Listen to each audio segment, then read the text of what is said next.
Metadiscourse is one of these concepts that sound kind of abstract, but they're actually really useful if you're interested in the field of writing. Metadiscourse is a word that consists of two parts. You can see that here. The second part is discourse, by which we mean something like communication. And the first part is this little prefix meta.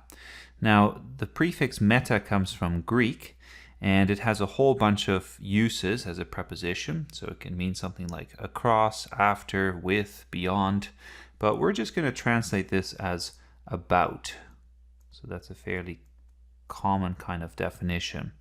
Metadiscourse is language or communication about language. It's very self-referential. It's a little bit more distant. It's the kind of language we use to frame our regular expression of ideas. Now, what does that mean in practice? Well, let's look at an actual example here, and I think you'll see what metadiscourse refers to. Let's say that somebody says, "You're wrong. You're wrong." And maybe the red font here will make them seem kind of angry, but that's not necessarily the intention. Okay, so we have this speech bubble here. You're wrong. And we can actually change this by adding some metadiscourse. So what if instead of just saying wrong, we say, "I think you're wrong. I think you're wrong."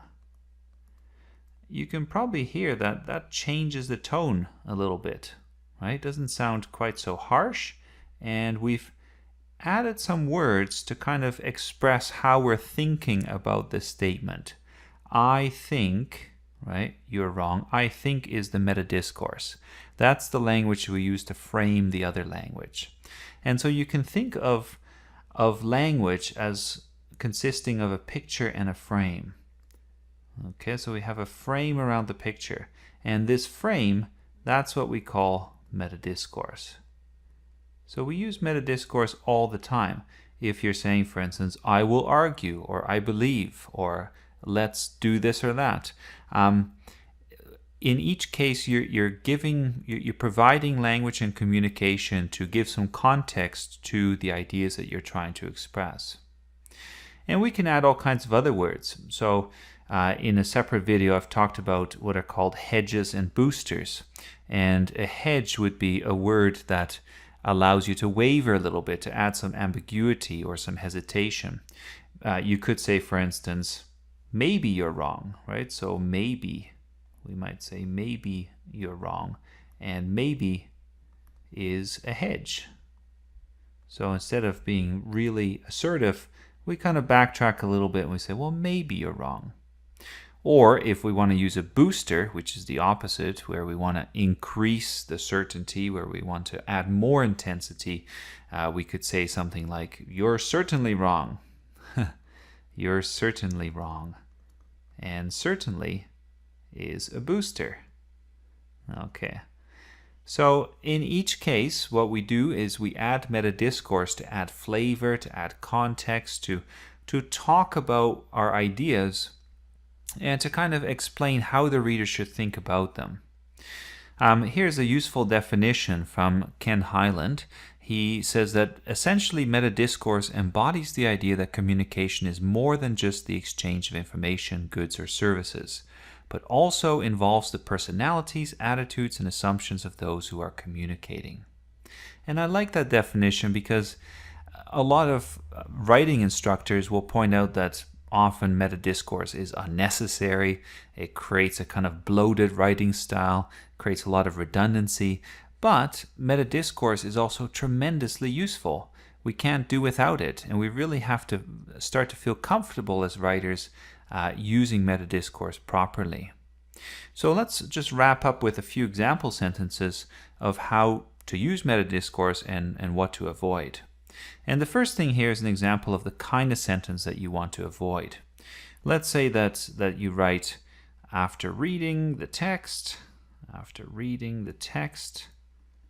right? This could be any kind of text, could be a literary text, historical text. I've concluded that," and then comes your conclusion. This is all metadiscourse, right? The actual statement is still to come, but this is simply talking about the process of reading, coming to a conclusion. It's all framing language. Do we need this? Well, I think you can probably see that this is fairly redundant.